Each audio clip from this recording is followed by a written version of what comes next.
Stop everything and listen carefully. Instagram just add a new security layer that makes it almost impossible for anyone to hack your account. You should activate this feature now. Now you can link your face verification directly to your account. You can secure your account using face verification, even if you don't have any personal photo on your profile at all.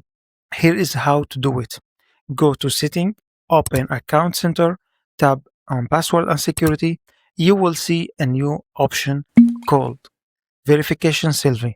Select your account and tap Next. You will receive code on your email or phone number or WhatsApp. Tap Continue, press Start Selfie, and follow the instructions. Finally, tap Submit. And that's it.